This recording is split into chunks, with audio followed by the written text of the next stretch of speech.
programs that Microsoft wants you to run on True. at least their Pro version. That's I'm just true. saying Pro version. I don't know if that's actually what they're calling it. What are they calling it? Well, I thought it was Pro. Okay, Pro. Yeah. Fine. You know what I'm talking about. Windows has always used Pro as Yeah, their, yeah. yeah. So Yeah, I don't know. It's interesting because I think the idea. Let's put it this way. I think the concept you're talking about is what they're shooting for. right. I am interested to see how that's going to play out in practice, and I'm not super. I guess I don't. I want to believe it. I just don't know if I'm really a believer yet. Okay. There's now an argument or a discussion, Yeah. civil discussion about what does a common person or common idiot want. That's not really neutral language, is it? Well, and I mean, I think generally, I don't think that our iPad's going to be knocked off of its perch anytime soon. No. But I do think Microsoft obviously wants to play in the space, which is why Yes. they're releasing Yes. the lesser The version. ARM version. Mm-hmm. But And they're see- also doing something a little bit innovative, depending on how argumentative you want to be, by releasing a tablet that you can actually do production work with. Yeah, and I think so. One has to assume at some point that somebody wants to be able to do that kind of work on a tablet. Apple, I think, made the assumption that people didn't care about that. And not that the common idiot would buy into marketing, but that the common person out there would really only want to do a couple things. And instead, they were buying this notebook, and they were using these notebooks to do things like browse the web 90% of the time, do a little word processing every now and then, play some music, right? Mm-hmm. And I think if you took 90% of what people do with their notebooks, it's stuff that doesn't take any kind of power whatsoever. And I think Old Blind Man has the final word when he says, Linsanity. Yes, that is the final word. All right. But yeah, I don't know. I mean, I think it's interesting. I mean, I know Microsoft clearly is a superior case. Everyone's talking about that. Everyone's talking about the magnetic case being just freaking amazing. It looks interesting. And having this awesome keyboard. I can't that say pops I out. haven't like touched that. it. It's cool. It's a good idea. I like to play with it. It's a good idea. Yeah, it's a good idea. Yeah. But It is funny. That's one of those elegant things that you would expect from Apple. Yeah, well, I'm sure Apple had that as part of the next iteration of the iPad. I mean, Apple releases all those things. They just release them in tiers. And the reason that they've been able to do it so far is because they've had such a head start.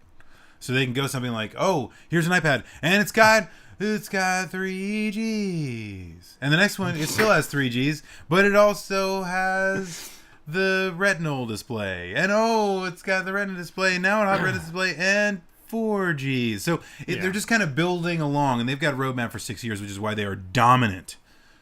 But I just don't know how the hardware partners are going to take what Microsoft is doing. That, I think, is going to be a lot more telling than how they compete with Apple, because I think Apple is still king of the hill when it comes to tablets. And will be for a while. And will be for a while. Maybe forever. Who knows? Well, nothing lasts forever. Nothing lasts forever. No one lasts forever. Except When are they going to make a new Nolf game, by the way? Can we talk about that? No one lives forever? You killed me. You're dead? You broke my transition. I was Why, going huh? to say nothing lasts forever except for E3. Damn. That doesn't last forever either. Too bad. That's not even a good transition. Anyway, That's a so, good transition. We didn't get to much news except for that, but I That's think really it's big the only news. news. It's big news. There's nothing else. It's big news. Nothing else happened in the world. It's big news. Yes. Apparently, all their partners are pissed at them now, Microsoft. But anyway, Yes. different story. Like they're going to go anywhere else. Oh yeah, well, Linux. Linux, that's a good one. Yeah. The I know. common idiot doesn't want Linux. I heard that somewhere. Bingo. But you know what? Another interesting piece of news is that Linus Torvalds totally bashed Nvidia this week. Did you see that? He bashes everyone. Oh no! Like Like he way actually got a overboard. baseball bat and he went to the oh, headquarters and he started if wailing he had on had the building. if Literally. If they had been in the building and he had a baseball bat, he probably would have beat him up. But the point is, he called them the worst company they've ever had to work with Me. because they don't support the Tegra platform is like not supporting Linux at all. Anyway, all right. Well, that's good for the news. Now we'll get on to the fun things, which is E3. Yes. So watching E3. Yep. So I went. Yep. You didn't. We got the two perspectives, In the house. right? Yep. Going to E3, I thought it was interesting. You know, it was fun to touch some of the games, see some of the demos, and people were milling about doing their thing, and games were being shown. It's E3. Yep. But I was a little struck, especially after getting back, seeing the general gaming journalist reaction to E3. Yeah. was, man, what a pile of crap this was Yeah. this year. Oh, nothing worthwhile. E3 sucks. Blah blah blah. Worst Which E3 sounds ever. A lot like what they said the year before, and the year before, and the year before. Last year, I think they had a point, but this year was actually a pretty good E3 for me. I actually enjoyed it. Right.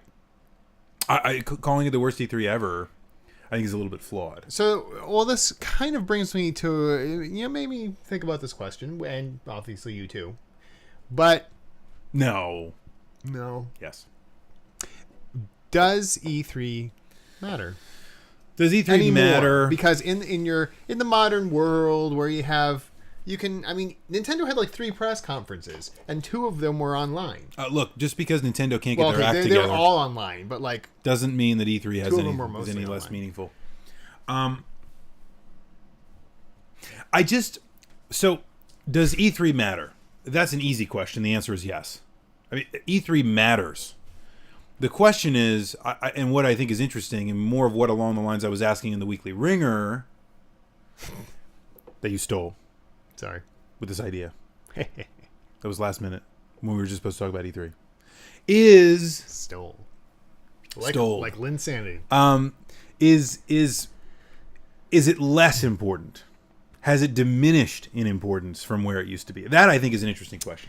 Is it still matters? There's no question about it. Look at how much money gets spent by just the hardware makers at these things, and you will realize how much this matters. It matters a lot. The issue is, does it really matter all that much? And not to do a spoiler already, but I'm going to say, yes, it does matter. Of course. No, that's not even important. That's Yes. not an important question. No, but that's what it says right there. That's not meaningful. But my point, yeah, It matters. It is meaningful. It matters. Yes. Well, the Yes. thing is, all right, well, we've solved it. so Let's many- move on to the next thing. All right. Done. No, but so many people say it sucks, it's terrible, blah blah blah blah blah. Would it be worse if it didn't exist? Well, let me ask you this: Yes. do you think it sucks? No. I don't think it sucks either. No, I think it's a very important trade show. It's the biggest video game trade show in the world, All right. still, Yep. where the biggest announcements are made, Yep. generally. Generally. I fully expect the next Xbox and or PS3 or whatever PlayStation to be talked about first at E3 next year. Probably. Because it's a place where you find tens of thousands of people gathering together where they can handle your product. Yes. Which is what trade shows do. Right, and that's the point. I mean, you can release press releases, you can show things online and streams and blah, blah, blah, blah, but when you get people to come to you and they're willing to handle what you have, Right. hands-on, get their own reactions, Yep. disperse that. Get the word out, marketing. I mean, just everything is... E3 becomes the hub of the wheel that is video gaming. And JSC 315 asks, isn't that what PAX and stuff like that are for? So No. they're not. That's not what that's for at all. No. Now it's evolved. There's a certain part of it that's evolved into that. E3 is silly.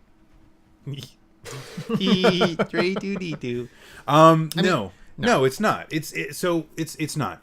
PAX is Convention. is a convention that's put on by gamers for gamers to celebrate geekdom and gaming. Right. And you do have companies that come and hawk their wares, show off a little bit of something or other. They pay to show up. They pay to Nintendo's have there. space. They pay to sell their stuff or whatever they do. Yeah, but it's nothing's released or nothing's announced at PAX. Nope. It's not a trade show. Well, there are announcements made at PAX, but generally they're a lot smaller. They're not the kind of huge announcements that you see at E3. Well, no, I'm talking about like Nintendo doesn't come and say, "Hey, look, we got a new 3DS." At least Nintendo came. I mean, that's good. Well, right, exactly. I mean, Sony's never even been to PAX. they don't. As far as I know. I don't think so. Yeah. But they don't announce things at PAX. They might bring stuff to the show. Hey, this is upcoming. Blah Right, blah. right, You right. can't. The first time I Yes. touched the 3DS was Right. before it was released at PAX Bingo. East. Yep. My point. So yeah, they're two completely different animals. And E3 is a trade show. Mognite sums it up very nicely. PAX is fun. E3 is business. It's true, and that's why I mean, E3 has evolved and changed so much in the last 10 years. They've been going through all sorts of growing pains. They were this big, fun, crazy trade show thingy, and then they were like, "Oh no, we gotta get serious. We're kicking out everyone except for the serious Right. media," and then it sucked. And then they're like, "Okay, that's Now not it's a working. hybrid Let's model. bring it back." Yeah. Now they're kind of in the middle. It's E3 is, I mean, I think both of us can agree. E3 doesn't suck, and it's not awful. And, here's the next question. Is E3 bad because there are no ground-shaking announcements? Is that what makes it bad? Well, that's what people are apparently saying. Right? Okay, so people I saw some people saying E3 sucked this year, blah blah blah, etc. In the comments, people who say that or boring or whatever. Okay, Dre2D says that makes it boring. That can be acceptable to a degree. I disagree. I just completely disagree. It makes it more exciting. Maybe not boring, but it does make it more exciting if there's a big new announcement you didn't see coming. You got to admit that. I mean, well, here's the thing. There's a continuum of boring. Yeah, I mean, that's true. From neutral to boring to exciting. I know, but that's not why we play games. We don't play games because we want to. No, we're not talking about playing games. We're talking about E3. But we only watch E3 because we play games. If we didn't play games, E3 wouldn't be exciting. And so my point is, if everybody did was make crazy, huge announcements, E3 would be the bloated, crappy thing it used to be, which is. Boom! Explosions! Oh my God! Look at unbelievable! We're gonna do a new 32X adapter for the Genesis.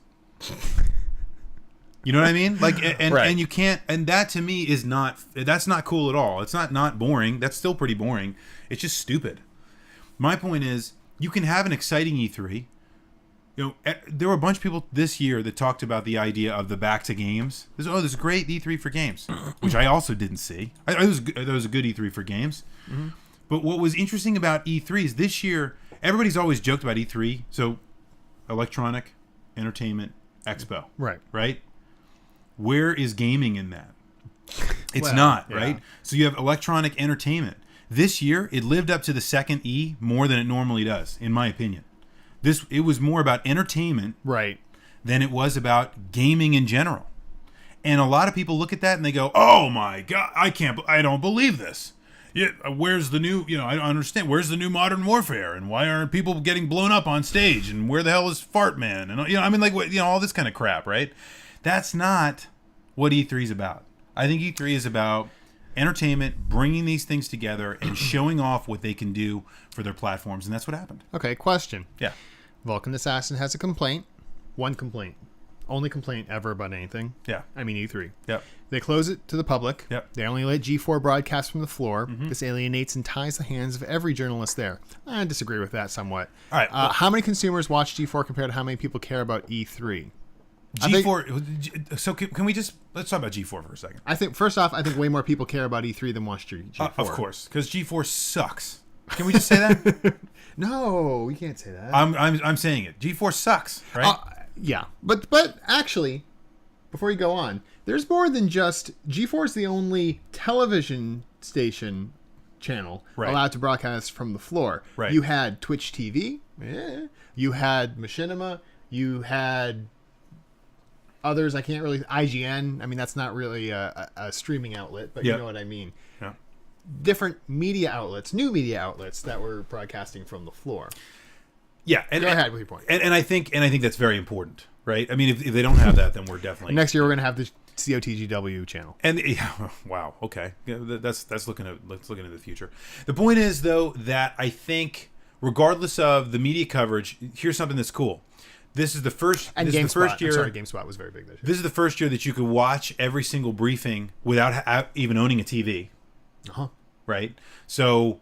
Internet broadcast, Xbox Live broadcast, right? You could actually jump right into all those platforms. You could see the updates on the web. There were tens of thousands of people watching the press conferences, and that so people care. Awesome. Why are they watching it?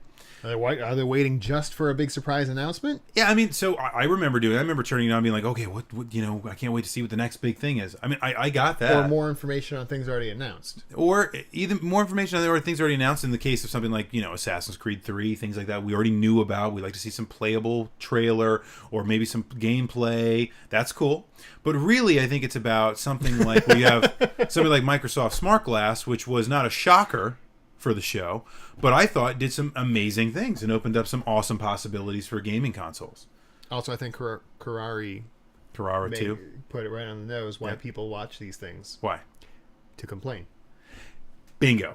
So you could probably say that about most of the internet, right? I mean, some of you that probably watch the Weekly Ringer only do it because you like to see me complain about things. The point is, people are watching it, right?